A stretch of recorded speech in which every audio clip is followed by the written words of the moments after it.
Halo, pada video perdana kali ini kita akan membahas tentang database. Nah, jadi database itu apa sih? Kita akan coba bersama-sama membahasnya. Jadi database atau basis data ya kalau di zaman kuliah dulu namanya. Itu ada salah kaprah mungkin ya. Kecuali ini orang yang udah paham mungkin. Jadi kadang orang nggak tahu tuh bahwa database dan DBMS itu bedanya apa. Jadi kalau database itu kan sebenarnya sekumpulan data, isinya itu sekumpulan data yang nanti akan diolah jadi informasi. Nah kalau DBMS sendiri itu kan database management system atau tools untuk memanajemen database. Nah, itu sebenarnya beda sih prinsipnya. Fungsinya pun berbeda. Cuman karena orang-orang kita tuh udah terbiasa menyebut mau itu DBMS, database itu tetap aja disebut database. Padahal sebenarnya eh, database sendiri itu kan ya datanya. Karena kadang orang sering nanya tuh, aplikasimu tuh pakai database apa sih? MySQL gitu. Nah, sebenarnya itu bukan bukan database sih, lebih tepatnya itu DBMS MySQL itu. Nah, untuk zaman saat ini juga DBMS sendiri itu terbagi menjadi dua. Ada yang dia SQL, ada yang dia no SQL. Nah, kalau SQL sendiri yang udah lumrah kita pelajari di zaman kuliah. Ada MySQL, ada Oracle, ada PostgreSQL, dan sebagainya. Ada banyak sih. Nah, inilah yang disebut DBMS. Jadi bukan database tepatnya, tapi tools untuk memanajemen database. Itu namanya MySQL, Oracle, Postgre. Nah, kalau jenisnya itu yang ada NoSQL itu saat ini sih lebih orang tuh banyak-banyak kenal tuh MongoDB. MongoDB gitu. Itu jangan sampai salah bahwa MongoDB itu dia NoSQL dan ada juga CouchDB, Cassandra dan sebagainya. Itu merupakan NoSQL.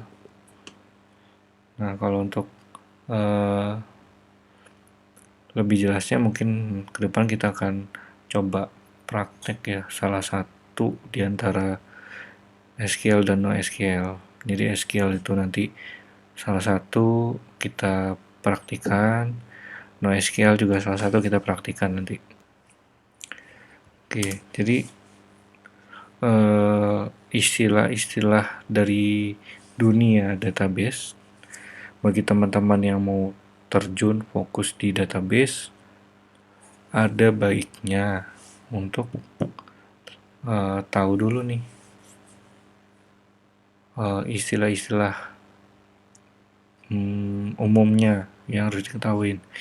Jadi kalau kita mau terjun itu namanya itu udah jadi DBA atau database administrator. Jadi yang mana tugasnya itu ngebuat eh, relasi, ngebuat IRD, ngebuat eh, query, view dan sebagainya. Nah itu sebenarnya tugasnya DBA. Nah itu nanti teman-teman mungkin lebih jelasnya bisa searching tuh apa sih DBA itu. Nah itu yang berkaitan dengan persennya. Lalu yang kedua kita membahas ada SQL-nya sering sering banget digunakan nih istilah ini. Jadi SQL itu adalah Structured Query Language atau bahasanya. Jadi kalau misalkan ada PHP, ada Golang gitu. Kalau yang di BMS itu nama bahasanya itu SQL, atau biasanya kita sebutnya itu query gitu, yang ada query select, insert, dan sebagainya. Nah, ada lagi dia primary key. Jadi primary key itu di dalam suatu table itu ada baiknya memiliki satu primary key. Tujuannya apa? Tujuannya untuk performa agar ketika kita mengquery itu indexingnya itu dapat dan bisa lebih cepat. Nah, itu fungsi dari primary key. Jadi misalnya begini, primary key itu di suatu kumpulan data, misalkan ada beberapa kolom. Nah, itu menentukan primary key adalah yang mana setiap baris data itu dia unik dan nggak mungkin sama. Contoh, biasanya kalau di MySQL itu ada auto increment. Auto increment itu ya dia berurutan tuh. Misalkan data pertama masuk, berarti nanti dia ditulis tuh ID-nya 1. Masuk lagi, nanti ID-nya 2. Nanti ada masuk lagi ID-nya 3. Jadi kecil kemungkinan untuk uh, datanya tuh sama kan. Contoh lain, misalkan kita sendiri nih, kita punya KTP. Nah, KTP itu ada NIK. Nah, NIK itu kan tiap orang berbeda tuh. Nah, itulah yang digunakan sebagai primary key. Karena nggak mungkin kita menggunakan nama. Nama ya ada kemungkinan sama. Atau kita mau yang lainnya, nomor handphone juga bisa. Terus apa lagi ya? Email. Email tiap orang pasti beda kan. Nomor telepon tiap orang pasti beda. Nah, itu cara menentukan primary key-nya itu gimana. Lalu kita bahas yang kedua, yang keempat ya, foreign key. Foreign key ini misalkan di tabel A itu primary key-nya sudah ditetapkan tuh. Nah, primary key yang di tabel lain itu digunakan di tabel lain. Nah, itu sebutannya foreign key. Tapi di tabel asal itu primary key. Nah, itu bedanya. Terus kalau relationship, nah ini hubungan antar table. Nah, hubungan antar table itu apa? Ya ini, foreign key dan primary key.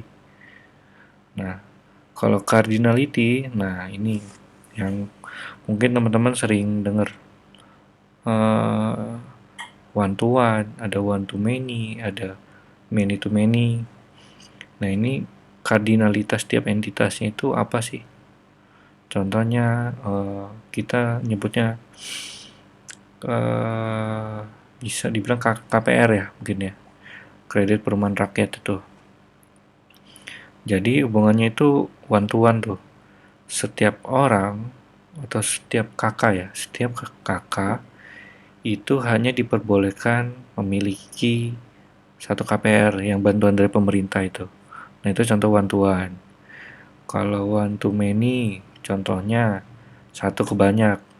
Nah, misalkan kita nih, kita memiliki hobi. Hobinya bisa lebih dari satu. Nah, itu one to many.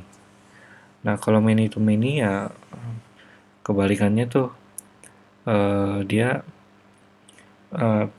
di kedua arah itu bisa sama-sama banyak. Contohnya adalah apa ya? Setiap siswa, setiap satu siswa itu bisa memiliki pelajaran yang banyak. Nah, itu satu pelajaran dipelajari oleh banyak siswa. Nah, itu contoh many to many. Nah, ERD atau Entity Relationship Diagram.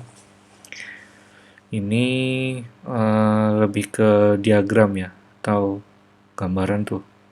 Nah, ini yang biasanya mempermudah programmer untuk membaca tuh. Aplikasinya ini penyimpanannya nanti mau gimana ya gitu. Dia bentuknya udah ada garis-garis gitu. Ada kolom. Nah, ini bisa teman-teman cari di Google sih contohnya. Dan ada banyak tools untuk membuat IRD ini. Mungkin jika ada pertanyaan yang kurang jelas, kita bisa tinggalin di komen aja ya. Atau nanti ada masukan kita mau coba bahas apa, boleh. Oke, terima kasih. Ke depan kita akan coba untuk membahas dari awal ya, dari dasar, cara belajarnya untuk database itu kayak mana nanti. Oke, terima kasih.